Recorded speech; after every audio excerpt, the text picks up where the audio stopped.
কার লাগিয়া বান্দ বাড়ি ঘর, কার লাগিয়া বান্দ বাড়ি ঘর ও মনরে, কার লাগিয়া বান্দ বাড়ি ঘর। আসল বাড়ি হবে তোমার অন্ধকার কবর ও মনরে, কার লাগিয়া বান্দ বাড়ি ঘর। আপন আপন ভাব যাদের সবই তোমার পর ও মনরে, কার লাগিয়া বান্দ বাড়ি ঘর। জীবন তো শেষ করে ফেললেন, ছেলেদেরকে জিজ্ঞেস করছেন কোনোদিন কবর জিয়ারতের দোয়াটা শুদ্ধ করেই পারে কিনা? কবর জিয়ারতের দোয়াটা। আমার বেহরা দোস্ত আহবাব, আপনারা তো ছেলেকে আলেম বানানো তাকে নিজের জন্য হ্যাম্পার মনে করেন, ছেলেটাকে হাফেজ বানানোকে নিজের জন্য হ্যাম্পার মনে করেন। মোল্লার আব্বা হইতে রাজি নাই, হাফেজের আব্বা হইতে রাজি নাই, ইঞ্জিনিয়ারের আব্বা হইতে চান, ডাক্তারের আব্বা হইতে চান। আমার বেহরা দোস্ত আহবাব, এখন বর্তমানে যেটা শুরু হয়েছে, আমরা তো চলে যাব দুনিয়ার থেকে। আমার বয়সী যারা আছেন আমরা চলে যাব। এখন যারা যুবক আছে, আবাল আছে, বালক আছে, কিশোর আছে, তারা দেখতে পাবে আগামী 10 বছর পরে বর্তমান সিলেবাস পড়ুয়া যারা শিক্ষিত হবে, আগামী 10 বছর পরে তারা কি তৈয়ার হবে, জীবনে বাঁচি থাকলে টের পাবে। টের পাবেন তো। আমার বেহরা দোস্ত আহবাব, আমারে একটু আপনারা বলেন তো, শেষ ঠিকানা মানুষের কয়টা? কয়টা মানুষের শেষ ঠিকানা কয়টা? বুঝি বলেন, বুঝি। সারা দুনিয়ার মধ্যে যত মানুষ আছে, এই সব মানুষের জন্য আল্লাহ পাক শেষ ঠিকানা বানাইয়া রাখছে কয়টা? দুইটা। একটার নাম জান্নাত, আরেকটার নাম জাহান্নাম। একটার নাম বেহেশত, আরেকটার নাম দোজখ। এখন আপনারা আমাকে একটু বলেন, আপনারা কোন ঠিকানায় যাইতে চান? জি, জান্নাতে যাইতে চান? কে কে হাত উঠান, আল্লাহ কবুল ফরমান। এখন জান্নাতে যাওয়াটা শর্তে না বিনা শর্তে? জি, দেখেন না মোবাইল কোম্পানিওয়ালারা অ্যাড দি অ্যাড অফার, হ্যাঁ, এত টাকা এত মিনিট, এত টাকা এত এমবি, কল রেট এত টাকা। ওই আবার নিচে দিয়ে ছোট্ট করি লেখি দে শর্ত প্রযোজ্য, যেটা 1000 পাওয়ারই চশমা ছাড়া পড়া যায় না, এত ছোট। ঠিক না বে ঠিক বলেন না? শর্ত প্রযোজ্য। আরে সামান্য মোবাইল সিমের অফার যদি বিনা শর্তে পাওয়া না যায়, আল্লাহ পাকের অফুরন্ত নেয়ামতের ভান্ডার জান্নাত আপনি বিনা শর্তে পাবেন, কি করি আশা করলেন? শর্ত আছে না নাই? কি শর্ত? ও দোস্ত আহবাবেরা, জান্নাতে যাওয়ার জন্য আপনাকে আমি এখানে তাফসিরের ভাষায় যদি বলি আপনারা কেউ বুঝবেন না, এই জন্য তাফসিরের ভাষায় বলতেছি না। হযরতুল আল্লাহ মুফতি মিজানুর রহমান সাহেব দামাত বারাকাতুহুম, উনি জাতীয় মসজিদ বাইতুল মোকাররমের সিনিয়র ফেস ইমাম, ওনারা স্কলার, ওনারা বিশুদ্ধ টনটন্যা ভাষায় কথা বলা ওনাদের শান। আমি সেরকম ভাষায় কথা বলতেছি না এবং আরবি কোনো পরিভাষাও ব্যবহার করতেছি না। আমার লক্ষ্য হইল আপনাদেরকে কথা বুঝানো, আমার কথা আপনাদের দিলে লাগা, এটাই আমার উদ্দেশ্য। বেহেশতে যাওয়ার জন্য দুনিয়ার মানুষকে পরহেজগার হইতে হবে। কি হইতে হবে? পরহেজগার। পরহেজগারের আরবিতে বলে মুত্তাকি। আরবিতে কি বলে? মুত্তাকি। হুদাল্লিল মুত্তাকিন। এখন এই মুত্তাকি মানে পরহেজগার। এখন বেহেশতে যাওয়ার জন্য আপনাকে অবশ্যই পরহেজগার হইতে হবে। এখন কি কাজ করলে আপনি পরহেজগার হবেন?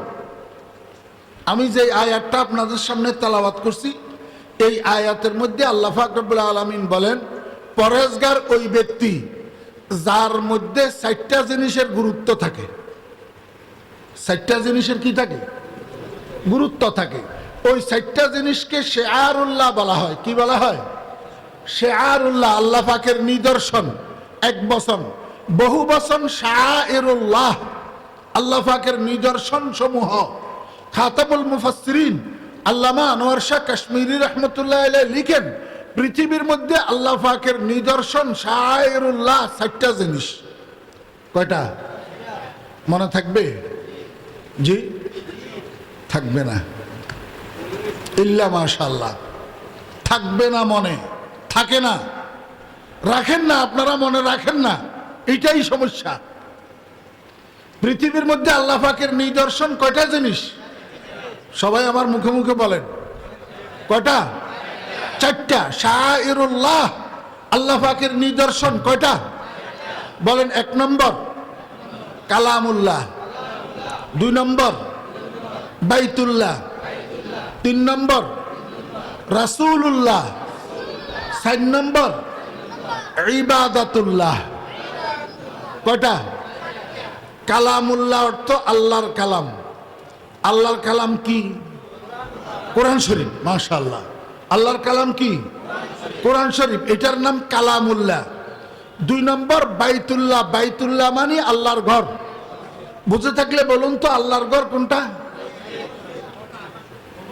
যেটার মধ্যে এখন বসা আছেন, মসজিদ, এটা কার ঘর? আল্লাহর ঘর। মনোযোগ আছে নি? মাঝখানে একটা কথা বলি, না বললে আপনাদের অসম্পূর্ণ থাকি যাব, যদিও আমার একটু কষ্ট হয়। এই মসজিদ এটা কি? কেমনে আল্লাহর ঘর? আল্লাহর ঘর কেমনে? আমার ভাইরা, দোস্ত, আহবাব, এই পৃথিবীতে আল্লাহর ঘর হইল একটা, সেটার নাম খানায়ে কাবা, বাইতুল্লাহ। যেটারে আপনারা হাজী সাহেবেরা যাইয়া সেখানে তোয়াফ করছেন, খানায়ে কাবা, এটা হইল আল্লাহর ঘর, বাইতুল্লাহ। এই খানায়ে কাবা এটা আল্লাহর ঘর কেমনে? এটার নির্মাতা ডাইরেক্ট আল্লাহ, ডাইরেক্ট আল্লাহ। আর একটু গোড়ার থেকে বলি,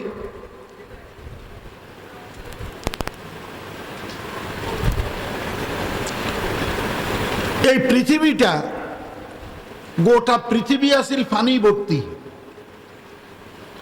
মাটি বা ভূমি কোথাও ছিল না, ফানি ফানি, থই থই থই থই ফানি ছিল। পৃথিবীর উত্তর মেরু থেকে দক্ষিণ মেরু, পূর্ব প্রান্ত থেকে পশ্চিম প্রান্ত, শুধু ফানি আর ফানি। তো আমরা দেশে মানুষ, ছেলে যখন বড় হয়, ছেলেরে বিয়ে করানোর আগে মানুষ এই বাসার মধ্যে রুম কয়টা আছে, ছেলের বউ কোন রুমে থাকবে, বাথরুম ঘরের ভিতরে না বাহিরে, ছেলের বউ বাথরুম সারবে কোথায়, গোসল করবে কোথায়, ওযু করবে কোথায়, এগুলার চিন্তা করে না? অপর্যাপ্ত থাকলে এগুলার ব্যবস্থা করে না? তা আল্লাহ পাক রব্বুল আলামিন যখন একটা লুপ্তধন ছিলেন, ইচ্ছা করলেন নিজেকে প্রকাশ করবেন। কিভাবে প্রকাশ করবেন? আল্লাহ পাক নিজের প্রতিচ্ছবি বানাবেন। কি বানাবেন? প্রতিচ্ছবি। প্রতিচ্ছবি কি? প্রতিচ্ছবি হইল আদম। প্রতিচ্ছবি, খালাকাল্লাহু আদম আলা সূরাতিহি। আল্লাহর হাবিব ইরশাদ করেন, আল্লাহ পাক রব্বুল আলামিন আদম আলাইহিস সালামকে আল্লাহ পাকের নিজস্ব সূরতে তৈরি করছেন, নিজস্ব সূরতে। এটার একটা উদাহরণ বুঝেন, আল্লাহর আরব দুনিয়ার মানুষকে বুঝাইতেছে।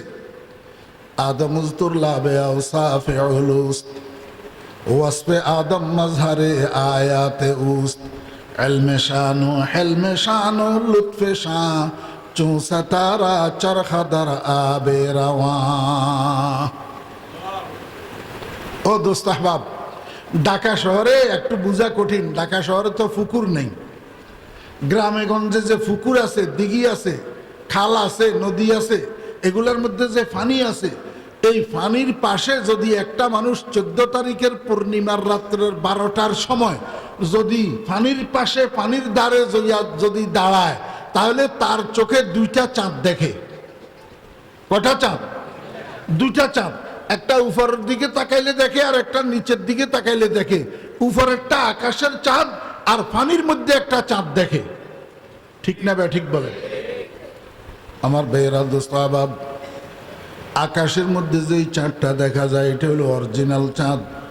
আর পানির মধ্যে যেই চাঁদটা দেখা যায় এই চাঁদটা হলো আকাশের চাঁদের প্রতিচ্ছবি।